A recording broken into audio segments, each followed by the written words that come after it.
Bonjour et bienvenue chers Alformers dans cette vidéo introductive à la blockchain. Je vous demanderai très fortement d'être extrêmement concentré donc au niveau de cette vidéo vu qu'elle va pouvoir représenter les bases de tout ce qui va arriver.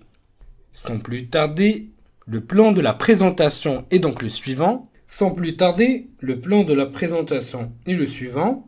Nous allons donc commencer par une petite introduction, suivie par le cycle des technologies.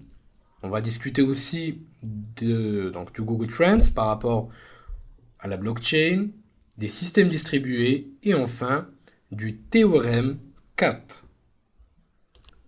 Avec l'introduction du Bitcoin ou l'invention du Bitcoin en 2008, le monde a été introduit et a découvert un nouveau concept qui est en train de révolutionner toute la société. C'est un concept donc, qui va pouvoir avoir un impact conséquent sur chaque type d'industrie et qui n'est pas limité à la finance, mais va pouvoir aller jusqu'aux domaines gouvernementaux, médias, et voire même n'importe quelle activité, quelle qu'elle soit. La révolution par rapport donc, à ce concept-là, qui est la blockchain, a donc déjà commencé, où l'on retrouve beaucoup de grandes organisations dans le monde qui ont déjà commencé à pouvoir développer et écrire leur proof of concept exploitant la technologie blockchain qui aujourd'hui a pu montrer qu'elle était assez mature mais aussi révolutionnaire pour ces organismes-là. Par la suite, nous retrouvons un élément qui est très très intéressant et qui représente le cycle des technologies, où l'on retrouve donc la blockchain au sommet des technologies les plus prometteuses. Et si on se dirige vers le Google Trends, qui représente tout simplement un outil donc permettant de connaître la fréquence à laquelle un terme a été tapé dans le moteur de recherche Google. On retrouve en effectuant une recherche par rapport à la blockchain, voilà, que les recherches ont explosé donc ces dernières années. Donc on va essayer de voir par rapport aux 5 dernières années. Donc regardez un petit peu. Donc on se dirige vraiment vers un pic qui est donc assez intéressant donc en termes de fréquence de recherche et surtout pendant les 2 dernières années. À savoir que des millions et des millions d'euros sont aujourd'hui investis afin de pouvoir tester et adopter rapidement ces technologies extrêmement prometteuses.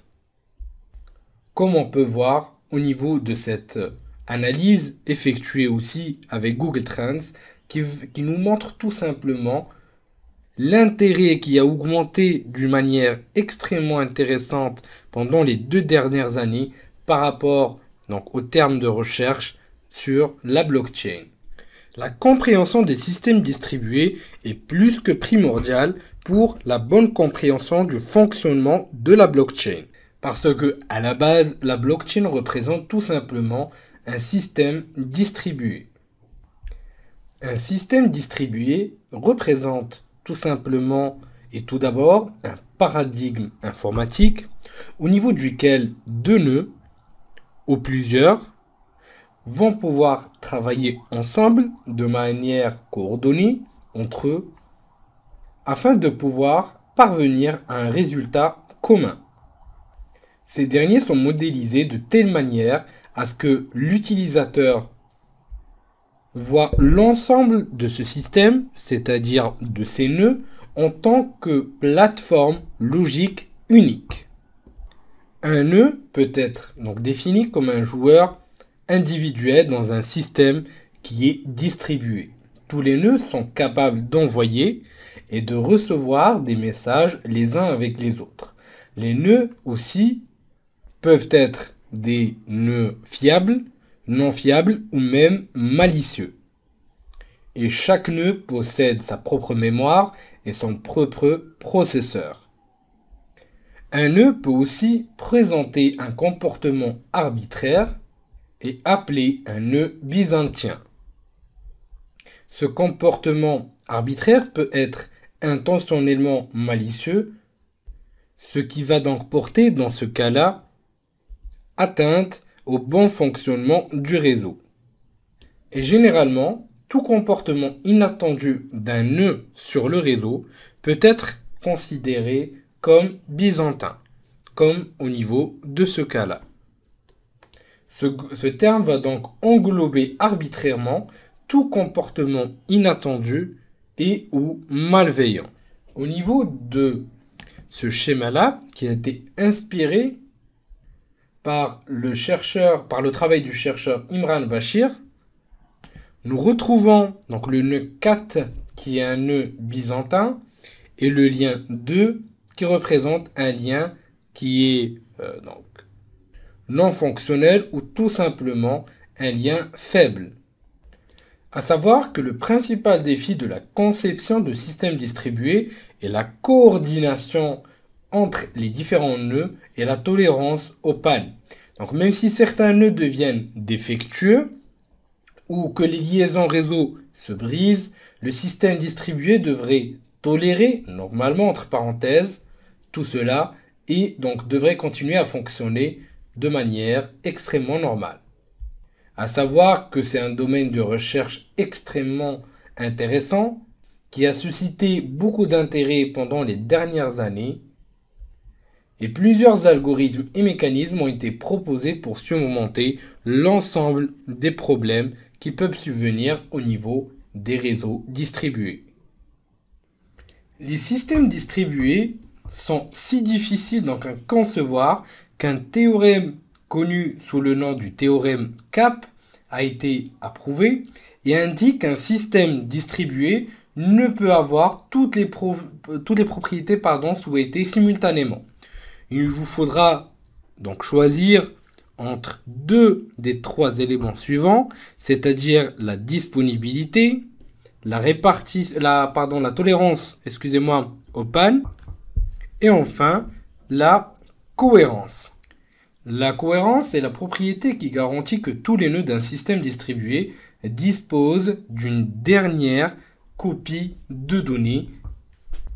Quant à la disponibilité, elle signifie tout simplement que le système doit rester opérationnel 24 heures sur 24, 7 jours sur 7 et qu'il est accessible et enfin accepte les demandes entrantes sans oublier de répondre avec les données que l'utilisateur souhaite récupérer sans aucune défaillance au fur et à mesure des besoins.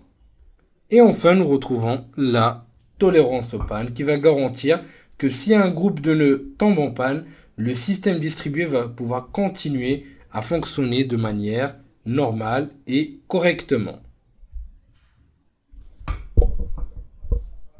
Il a été prouvé qu'un système distribué ne peut avoir toutes ces trois propriétés mentionnées et qu'il faudra donc choisir entre deux de ces éléments. Afin d'obtenir une tolérance aux pannes, la réplication est utilisée. Donc c'est une méthode commune et largement utilisée au niveau des systèmes d'information et des réseaux informatiques de manière générale. La cohérence, quant à elle, est obtenue en utilisant des algorithmes de consensus pour s'assurer que tous les nœuds ont la même copie de données et donc qu'elle a été effectuée de manière correcte. Ceci est également appelé réplication de machines d'état. Et à savoir que la blockchain est fondamentalement une méthode pour réaliser la réplication de machines d'état. En général, il existe deux types de défaillances qu'un nœud peut rencontrer. Lorsqu'un nœud défaillant s'est simplement arrêté donc de fonctionner pour X ou Y raison, ou bien que le nœud défaillant représente un comportement malveillant et incohérent. C'est donc le type qui est difficile à traiter car il peut causer de la confusion en raison d'informations trompeuses. Je reviens en arrière pour rappeler un élément qui est très important pour ce qui va suivre et qui va concerner donc le problème des généraux byzantins.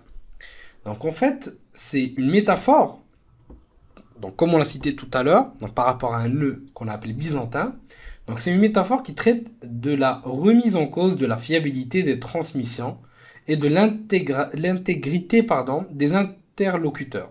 Donc la question est de savoir comment et dans quelle mesure il est possible de prendre en compte une information dont la source ou le canal de transmission est suspect. Donc la solution implique l'établissement d'algorithmes, donc le consensus qu'on a spécifié tout à l'heure, à savoir ce que ce problème est, est une généralisation du problème des deux généraux. À savoir, donc on va pouvoir traiter tout ça plus en détail par la suite. Et que le problème des deux généraux est une expérience censée mettre en évidence les limites d'un médium non fiable et asynchrone pour mettre au point une action coordonnée, ce qui est extrêmement intéressant dans notre cas. Je vous dis merci de votre suivi et à la prochaine vidéo sur Alpha.